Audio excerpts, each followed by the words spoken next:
Bonjour à toutes et tous et bienvenue dans votre revue de presse JV, très heureux de vous retrouver à nouveau aujourd'hui. Ce matin, nous allons encore revenir sur l'affaire Ubisoft. Vous savez que Tommy François a quitté Ubisoft, l'un des piliers de l'édito, de chez Ubi. Je vous renvoie aux précédentes émissions si vous voulez vous refaire un peu un récapitulatif de cette affaire, mais ce qui est intéressant, c'est que Gamasutra a publié une news en nous précisant que Tommy François n'avait pas quitté Ubisoft, mais qu'il s'est fait virer. Je vous ai traduit cet article pour vous en rapporter les grandes lignes ce matin.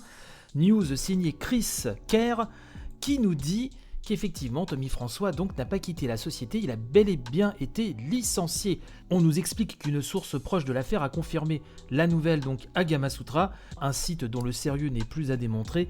Donc on peut prendre cette info pour argent comptant, si je puis dire. Donc cette source a expliqué à Gamasutra qu'en plus du licenciement, Tommy François n'avait pas reçu de compensation financière, vraiment aucune, et que durant sa mise à pied, donc de juillet jusqu'à son licenciement, il n'a visiblement perçu aucune rémunération. Quant au remaniement, au changement, Yves Guillemot, le président d'Ubisoft, a promis que ce soit au service édito et plus largement dans tous les services d'Ubi, quelle que soit d'ailleurs la branche, quel que soit le pays, d'éradiquer cette culture toxique. Ce sont des annonces qui ont été, nous dit le papier, vraiment bien accueillies en interne, mais quand même certains doutent que suffisamment de choses ont été faites pour vraiment modifier efficacement la composition de l'équipe éditoriale pour que des changements urgents soient apportés le plus rapidement possible et qu'une vraie révolution interne s'opère.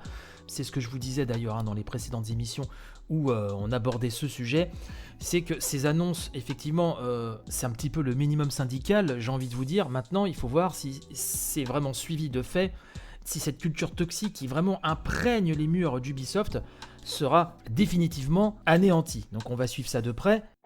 On va passer à quelque chose de plus joyeux avec la Switch, alors que d'aucuns s'inquiètent de la fin de l'année de la Switch, où peu d'annonces sont faites. Il y a quand même des choses qui sont annoncées, même si ça ne vaut pas peut-être pour beaucoup des grosses annonces de jeux inédits, mais on va aller du côté de Nintendo Difference qui nous dit que le premier No More Heroes est en route vers la Nintendo Switch. Pour les plus anciens qui me suivent, vous savez que je suis très fan du travail de Goichi Suda, alias Suda51, que j'attends comme un fou, comme un soldat, une réédition des deux No More Heroes sur nos consoles actuelles. Donc en attendant No More Heroes 3, Nintendo Difference nous explique que le premier épisode a été récemment classifié par l'organisme Taiwan Digital Game Rating Committee.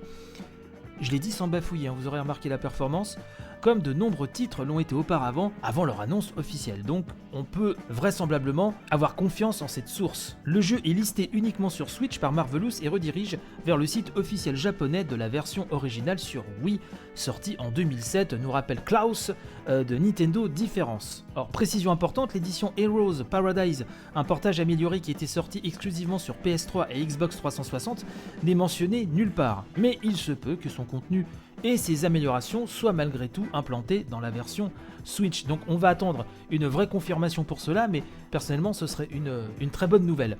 Et Switch toujours, on va finir avec ça ce matin, c'est Nintendo qui a annoncé hier, comme ça de but en blanc par surprise sur les réseaux, que Pikmin 3 allait débouler sur la Switch le 30 octobre de cette année, bien évidemment. Une version donc deluxe de Pikmin 3 qui était sortie sur Wii U. Un excellent jeu, beaucoup se sont moqués puisque comme je vous le disais tout à l'heure, on attend des grosses annonces de Nintendo pour savoir ce qui va animer la Switch cette fin d'année. Il n'empêche que c'est un excellent jeu, donc on ne va pas quand même bouder notre plaisir là-dessus, même si la stratégie de Nintendo là pour les mois qui viennent est pour le moins trouble, c'est le moins que l'on puisse dire.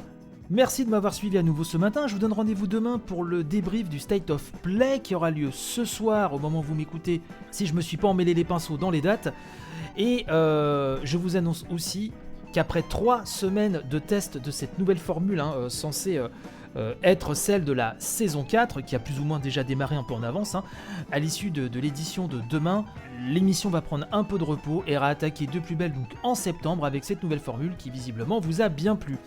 Je vous redirai tout ça demain de toute façon. En attendant, je vous souhaite la bonne journée et je vous dis donc à demain. Allez, bye bye.